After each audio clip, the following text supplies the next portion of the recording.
Hello दोस्तों, आप सभी का स्वागत है आपके अपने चैनल करंट चैट में। और आज थोड़ा साउंड भी इम्प्रूव होगा।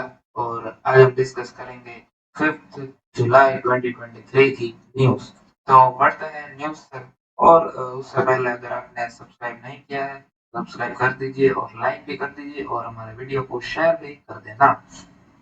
आप देखने वाले हैं इकोनॉमिक टाइम्स की daily news by current chat. तो पहले न्यूज़ पे बढ़ते हैं। Dalal street test fresh picks as FBI continue to buy. तो दोस्तों, मैंने आपको उससे पहले भी समझाया है कि एफबीआई जब जब बाय करेंगे इंडिया में, तो उससे हमारे जीडीपी को और स्टॉक मार्केट वो दोनों ही बढ़ेंगे। लेकिन एफबीआई का ज्यादा फायदा क्यों नहीं होता वो भी मैंने आपको समझाया है, क्योंकि वो डायरेक्ट कंट्रीब्यूट जीडीपी को नहीं करते हैं। वैसे मैंने 2-3 बार आई थिंक समझा दिया एफडीआई और एफआईआई के बीच में डिफरेंस। एफडीआई है, एफआईआई दोनों एक ही। एफपीआई यानी कि फॉरेन पोर्टफोलियो इन्वेस्टर। और यहाँ पे एक बहुत ही अच्छा टर्म दिया है, हॉकिश।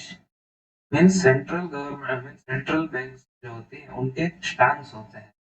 जैसे कि हॉकिश हो गया, डोविश, न्यूट्रल, अकोमोडेटिव, ऐसे स्टांस होते हैं।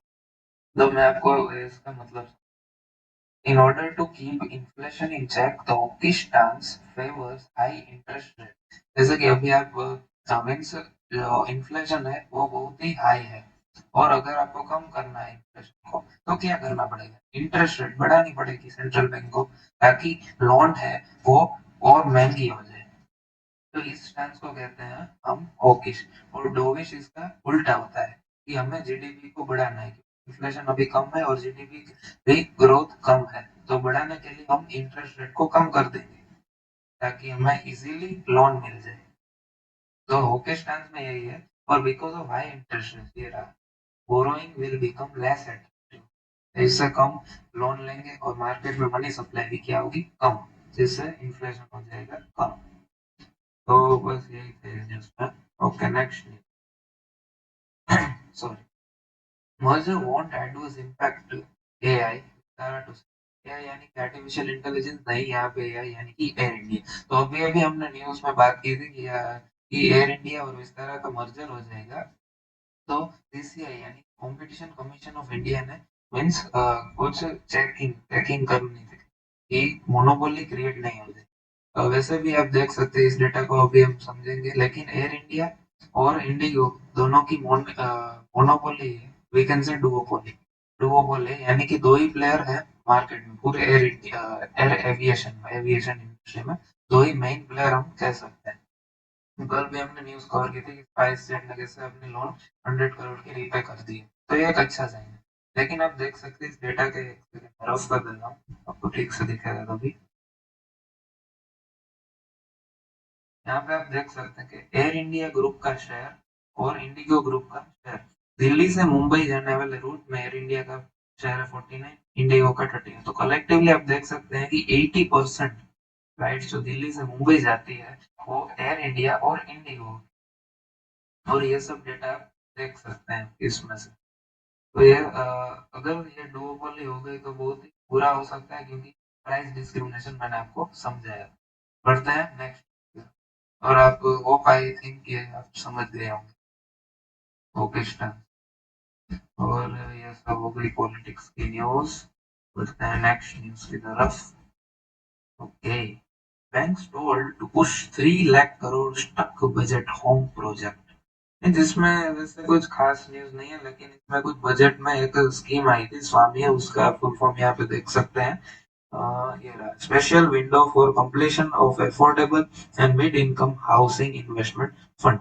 कि यहाँ पे हाउसिंग मींस 3 बेसिक फैसिलिटीज आप जानते हैं, रोटी कपड़ा और मकान, जिसमें मकान मकान भी एक बेसिक फैसिलिटी है। तो इसमें 3 लाख करोड़ बजट में बैंक्स के स्टॉक है, क्योंकि गवर्नमेंट ने कहा था कि अगर आपको होम मीन्स होम लोन है वो आपको चीप रखना है, क्योंकि होम एक बेसिक फैसिलिटी है। तो इसमें बैंक्स के कुल 3 लाख करोड़ इसमें फंसे। क्यों? क्योंकि जैसे ही लेस क्रेडिट वर्दीनेस वाला बंदा लोन लेगा तो वो रिपे तो नहीं कर पाएगा, और बैंक किससे मांगेगी, गवर्नमेंट के पास। तो ऐसे 3 लाख करोड़ और होम प्रोजेक्ट अभी बाकी है।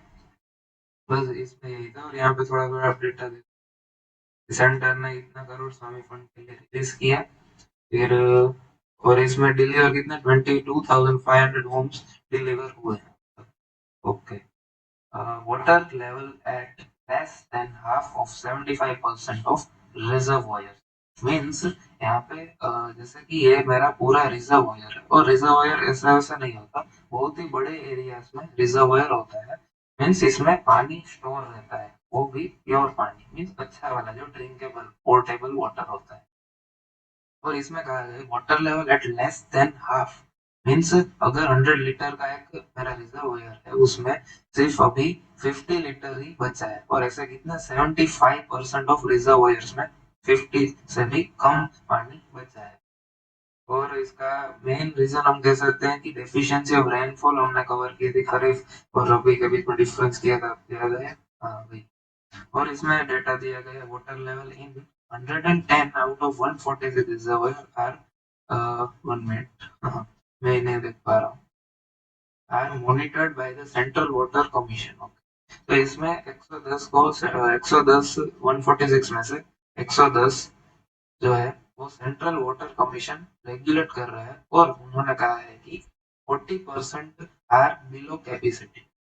तो ये बहुत डरने वाली बात है, क्योंकि इसमें जो वाटर होगा वो एक न्यू करेंसी टाइप होगा आने वाले दिनों में, मीन्स आने वाले सालों में। और आप देख सकते हैं कि किन किन स्टेट्स में डेफिशिएंसी है। बिहार, वेस्ट बंगाल, उड़ीसा, झारखंड, यूपी, उत्तराखंड, केरला, कर्नाटक, त्रिपुरा, नागालैंड, इन सारे स्टेट्स में वाटर की कमी है, और डेफिशिएंसी कितनी 11% टू 80% तक देख सकते हैं इसमें। और ये मैं हाँ, ये भी एक न्यूज़ थी, मैं मार्क करना एक भूल गया था, अभी मार्क कर देता हूँ।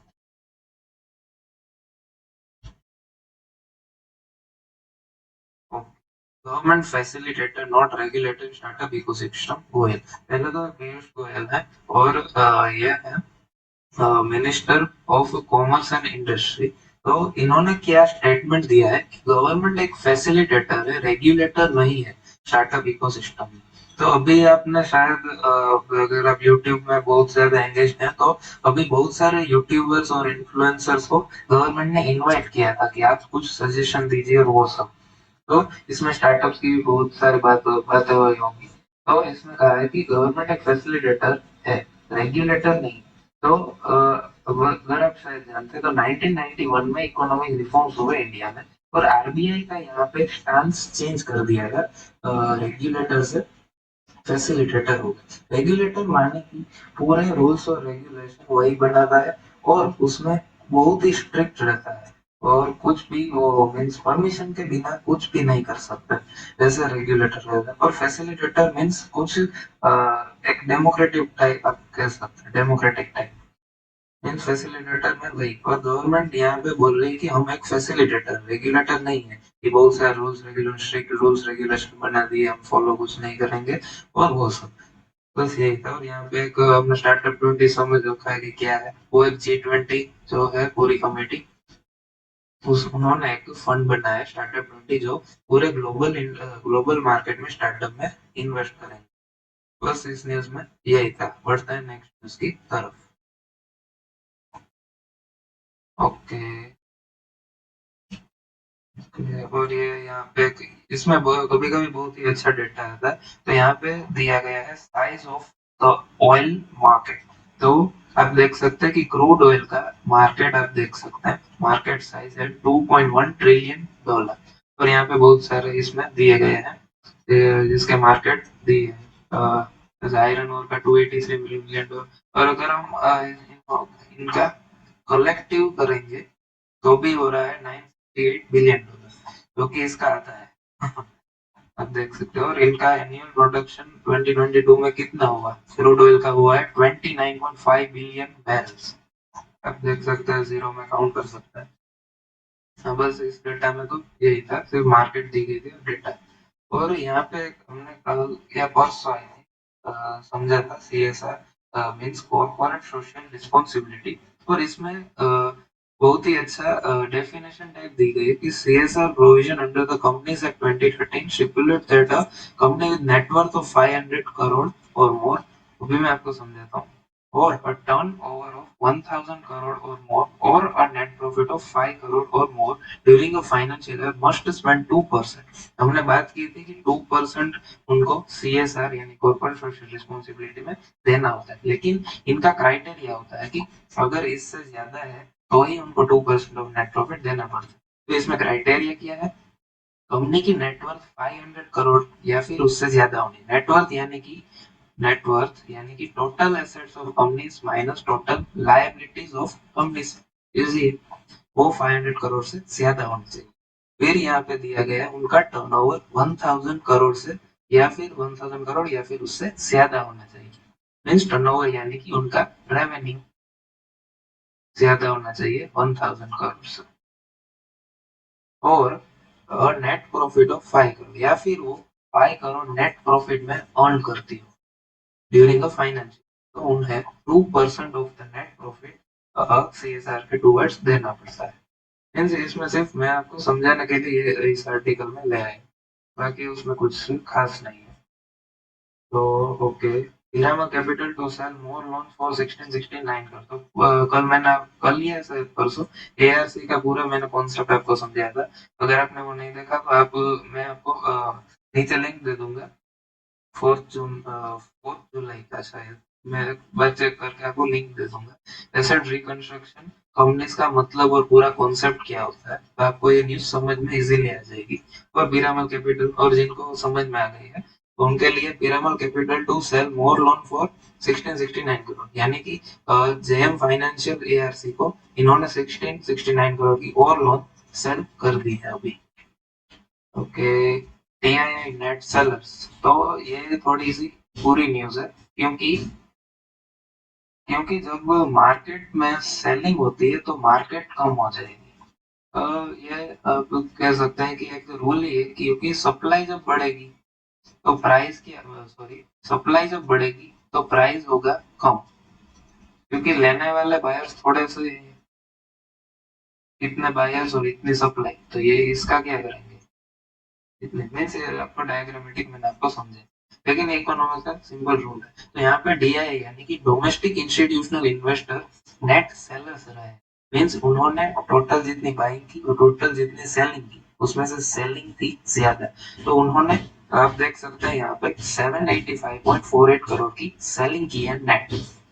तो हम कह सकते हैं कि फॉरेन बाई कर रहे हैं और DI सेल कर रहे हैं, तो इतनी ज्यादा वो डराने वाली खबर नहीं है। लेकिन अगर दोनों FPI और DII दोनों ही अगर सेल करते हैं तो मार्केट का हो जाता है बुरा हाल, दोनों ही अगर बाई करते हैं तो मार्केट का हो जाता है बल्ले बल्ले, और एक सेल और एक बाई करता है तो न्यूट्रल रहता है। वैसे तो बहुत ही फर्क नहीं पड़ता। और यहाँ पे एक डेटा है, at present the Nifty trades around, आपको नहीं दिख रहा होगा, 21 times of the price to earning, मैं यहाँ पे लिख देता हूँ। Nifty is trading at 21 times of P ratio. P ratio क्या है? पी यानी कि प्राइस टू अर्निंग्स। अर्निंग्स जैसे कि मेरा प्राइस है, मींस शेयर प्राइस, यहाँ पे प्राइस यानी कि शेयर प्राइस। अभी निफ्टी ऑलमोस्ट चल रहा है 19,300 पे, if I am not wrong. और अर्निंग्स, अर्निंग्स यानी कि उनका, मींस निफ्टी में टोटल जो कंपनीज है 50 कंपनीज, उनका जो नेट प्रॉफिट है वो उनका टोटल करके डिनोमिनेटर में आएगा। मान लेते हैं कि यहाँ पे लिखा है कि 21 टाइम्स, तो अप्रोक्स ये डिवाइड करना होगा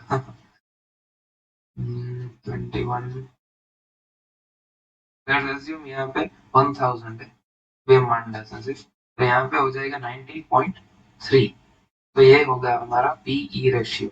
और ऐसा कहते हैं कि 30 से अगर कम है पीई रेशियो तो मार्केट अभी अंडर वैल्यूड, ऐसा कहते हैं। मुझे तो मीन्स मैंने इस कॉन्सेप्ट में बहुत ज्यादा नहीं समझा है, लेकिन ऐसा कहते हैं 30 से अगर नीचे है प्राइस टू अर्निंग तो ये अच्छा है और अंडर वैल्यू है companies. Okay, importance of asset allocation at all time high.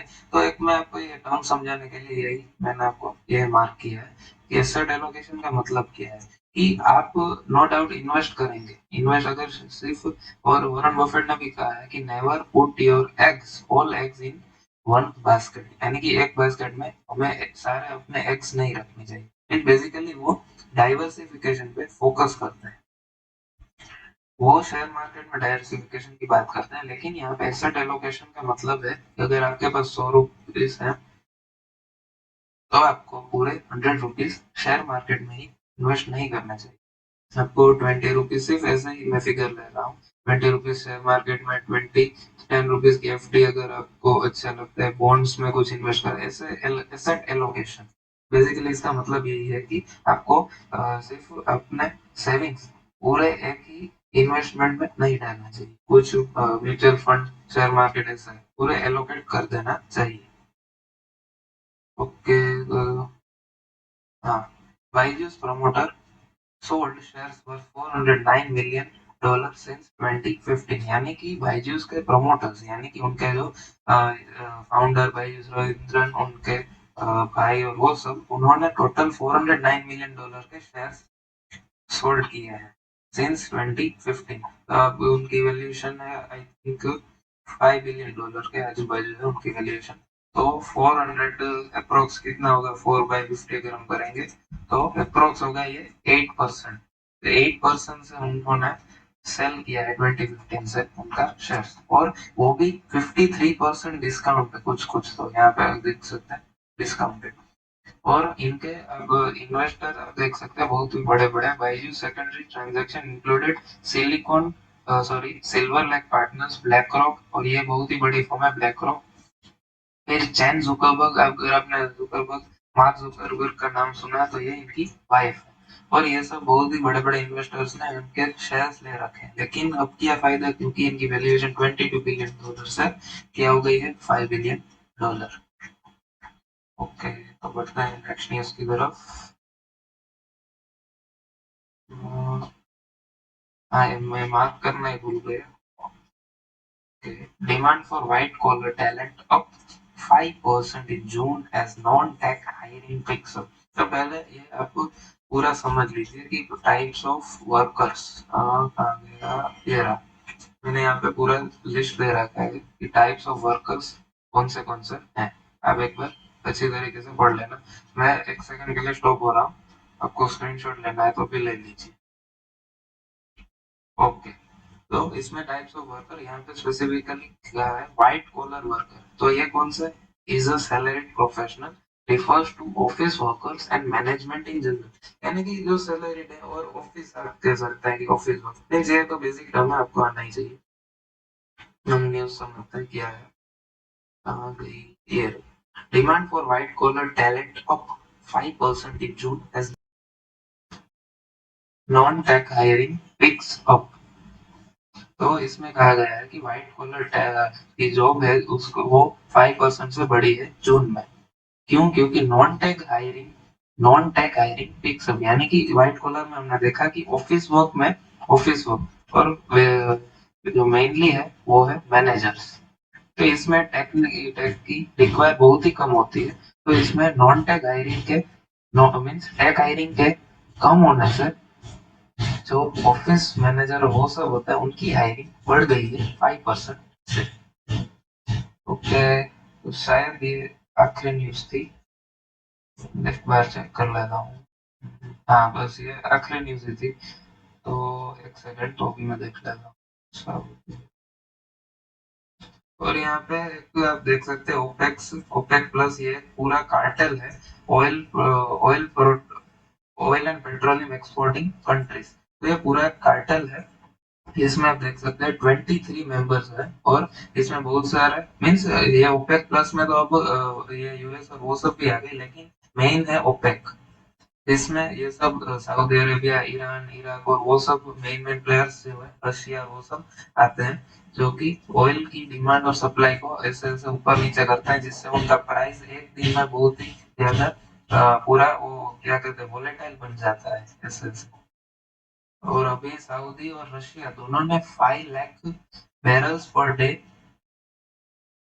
Cut किए, यानी कि टोटल 10 लाख बैरल। तो इससे क्या होगा कि उनकी जो सप्लाई है वो कम हो जाएगी, और मार्केट में क्रूड ऑयल की प्राइस क्या हो जाएगी, बढ़ जाएगी। तो हमने कवर भी किया था कि कल ही कि रशिया से हमने इंपोर्ट थोड़ा कम किया है मई के, जून के, सॉरी मई के हिसाब से। तो दोस्तों थैंक यू न्यूज़ को देखने के लिए, हमारे वीडियो को देखने के लिए, और प्लीज़ एक बार लाइक कर दीजिए। और आपको साउंड कैसा लगा अब आप बोल सकते हैं, और थोड़ा-थोड़ा मैं भी इम्प्रूव करता रहूँगा क्योंकि practice makes a man perfect, और थोड़ा इसमें टाइम लग सकता है। तो थैंक यू, और प्लीज़ लाइक कर देना। Okay, bye.